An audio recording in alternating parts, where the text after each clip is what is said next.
हर हर महादेव। जय गुरु जी संगत जी। आइए संगत जी, सभी हम मिलकर गुरु जी की कृपा से दिव्य शिव पुराण पाठ को ध्यान पूर्वक पढ़ें और सुनें और गुरु जी महाराज की महादेव की कृपा प्राप्त करें। आज हम जानेंगे संगत जी कि पार्वती की बात सुनकर जटाधारी ब्राह्मण का शिव की निंदा करते हुए पार्वती को उनकी ओर से मन को हटा लेने का आदेश। पार्वती बोली, जटाधारी विप्रवर, मेरा सारा वृत्तांत सुनिए। मेरी सखी ने जो कुछ कहा है और जो जो कहा है वह सत्य है, उसमें असत्य कुछ भी नहीं है। मैं मन, वाणी और क्रिया द्वारा सत्य ही कहती हूँ, असत्य नहीं। मैंने साक्षात पति भाव से भगवान शंकर का ही वर्ण किया है। यद्यपि जानती हूँ वह दुर्लभ वस्तु भला मुझे कैसे प्राप्त हो सकती है, तथापि मन की उत्कंठा से विवश हो मैं तपस्या कर रही हूँ। ब्राह्मण से ऐसी बात कहकर पार्वती देवी उस समय चुप हो रही थी और तब उनकी वह बात सुनकर ब्राह्मण ने कहा। ब्राह्मण बोले, इस समय तक मेरे मन में यह जानने की प्रबल इच्छा थी कि हे देवी, किस दुर्लभ वस्तु को चाहती हो तुम, जिनके लिए ये महान तप कर रही हो। किंतु देवी, तुम्हारे मुखार विंद से सब कुछ सुनकर उस अभिष्ट वस्तु को जान लेने के बाद अब मैं वहां से जा रहा हूँ। तुम्हारी जैसी इच्छा हो वैसा करो। यदि तुम मुझसे ना कहती तो मित्रता निष्फल होती। अब जैसा तुम्हारा कार्य है वैसा ही उसका परिणाम होगा। जब तुम्हें इसी में सुख है तब मुझे भी कुछ नहीं कहना। वहां एक ऐसी बात कहकर ब्राह्मण ने जो ही जाने का विचार किया, त्यों ही पार्वती देवी ने प्रणाम किया और प्रणाम करके इस प्रकार कहा कि विप्रवर, आप क्यों जाएंगे? ठहरिए और मेरे हित की बात बताइए। पार्वती के ऐसा कहने पर दंडधारी ब्राह्मण देवता रुक गए और इस प्रकार बोले, देवी, यदि मेरी बात सुनने का मन है तो मुझे भक्ति भाव से ठहरा रही हो तो मैं वह सत्य तत्व बता रहा हूँ जिससे तुम्हें हिताहित का ज्ञान हो जाएगा। महादेव जी के प्रति मेरे मन में गौरव बुद्धि है, अतः मैं उनको सब प्रकार से जानता हूँ, तो भी यथार्थ की बात कहता हूँ। तुम सावधान होकर सुनो। वृषभ के चिन्ह से अंकित ध्वजा धारण करने वाले महादेव जी सारे शरीर में भस्म रमाए रहते हैं, सिर पर जटा धारण किए रहते हैं, धोती की जगह बाघ का चाम पहन कर रखते हैं और चादर की जगह हाथी की खाल को ओढ़ते हैं। हाथ में भीख मांगने के लिए एक खोपड़ी लिए रहते हैं। झुंड के झुंड सांप और सारे अंगों में सांप लिपटे रहते हैं।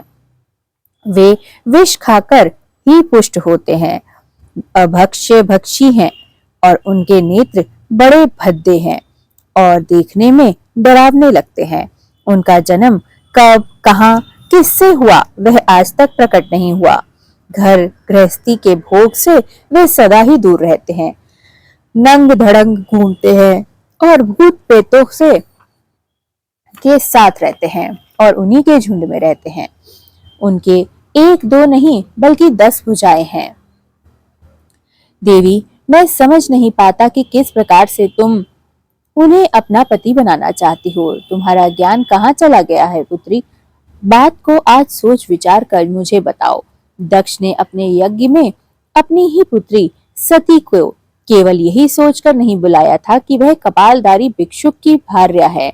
इतना ही नहीं, उन्होंने यज्ञ में भाग देने के लिए भी सब देवताओं को बुलाया, किंतु शंभू को छोड़ दिया, उन्हें नहीं बुलाया। सती उसी अपमान के कारण अत्यंत क्रोध से व्याकुल हो उठी थी। उसने अपने प्यारे प्राणों को तोड़ डाला था और अंततः में प्राण छोड़ दिए थे। शंकर जी को भी त्याग दिया। तुम तो स्त्रियों में रत्न हो, तुम्हारे पिता समस्त पर्वतों के राजा हैं, फिर तुम क्यों इस प्रकार की तपस्या के द्वारा वैसे पति को पाना चाहती हो? ऐसी अभिलाषा क्यों करती हो? सोने की मुद्रा अशर्फी देकर बदले में उतना ही बड़ा कांच लेना चाहती हो? उज्जवल चंदन छोड़कर अपने अंगों में कीचड़ लपेटना चाहती हो? सूर्य के तेज का परित्याग करके जुगनू की चमक पाना चाहती हो? महीन वस्त्र त्याग कर अपने शरीर में को चमड़े से ढकने की इच्छा करती हो, घर में रहना छोड़कर वन में घूमना चाहती हो, तथा देवेश्वरी, यदि तुम इंद्र आदि लोकपालों को त्याग कर शिव के प्रति अनुरक्त हो तो अवश्य ही रत्नों में उत्तम भंडार को त्याग कर लोहा पाने की इच्छा करती हो। लोक में इस बात को अच्छा नहीं कहा गया है। शिव के साथ तुम्हारा संबंध मुझे इस समय परस्पर विरुद्ध दिखाई देता है। कहाँ तुम, जिनके नेत्र प्रफुल्लित कमल दल के समान शोभा पाते हैं, और कहाँ वे रुद्र जो 3 भद्दी आंखें धारण किए हुए हैं। तुम तो चंद्रमुखी हो और शिव पंचमुख कहे गए हैं। तुम्हारे सिर पर दिव्य देवी सर्पिणी सी शोभा पा रही है, और परंतु शिव के मस्तक रूप पर जो जटाजूट बनाया हुआ है वह प्रसिद्ध ही है। तुम्हारे अंग में चंदन का अंग राग है और शिव के शरीर में चिता की भस्म। कहाँ तुम्हारी सुंदरता और मृदुल साड़ी, और कहाँ शंकर जी के उपयोग में आने वाली हाथी की खाल।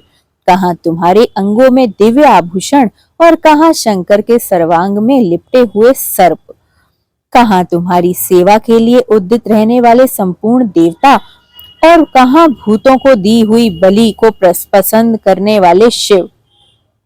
कहाँ तो मृदुल की मधुर ध्वनि, और कहाँ डमरू की डमडम। कहाँ भेरियों की समूह की गड़गड़ाहट, और कहाँ अशुभ श्रृंगीनाद। कहाँ ढंकाक शब्द, और कहाँ अशुभ गलनाद। तुम्हारी यह उत्तम रूप शिव के योग्य कदापि नहीं है। यदि इसके बाद भी और इसके पास धन होता तो वे दिगंबर नंगे क्यों रहते हैं। सवारी के नाम पर उनके पास एक बूढ़ा बैल है, और दूसरी ओर कोई भी सामग्री उनके पास नहीं है। कन्या के लिए ढूंढे जाने वाले वरों में जो नारियों को सुख देने वाले गुण बताए गए हैं, उनमें से एक भी गुण भद्दी आंखों वाले रुद्र में नहीं है।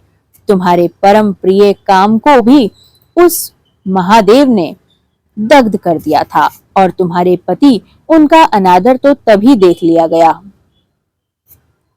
जब वे तुम्हें छोड़कर अन्यंत्र चले गए।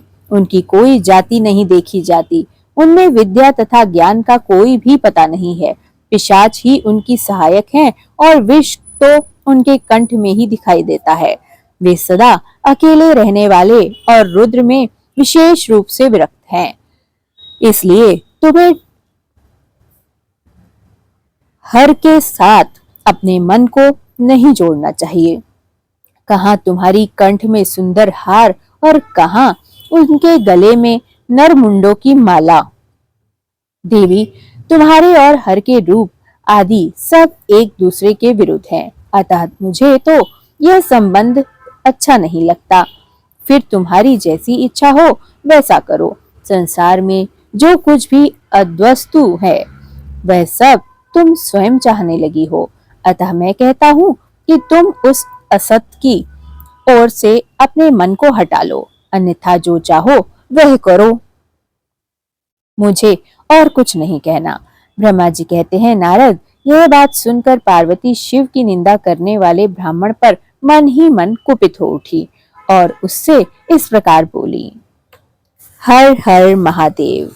जय गुरुजी, शुक्राना गुरुजी, सर्वदा भला गुरुजी, समस्त जीवों का, समस्त सृष्टि का कल्याण करना। हे प्रभु, ये पाठ सुनने वाले और सुनाने वाले समस्त प्राणियों का कल्याण निश्चित ही हो। इस प्रकृति की सुरक्षा की जिम्मेवारी आपकी है महाराज। समस्त सृष्टि का, समस्त पितरों को संपूर्ण स्थान प्राप्त हो। इस पृथ्वी पर विचरने वाले समस्त जीव जंतुओं पर भी अपनी कृपा दृष्टि बनाइए महाप्रभु। जय गुरुजी, शुक्राना गुरुजी, अनंतम अनंतम शुक्राना।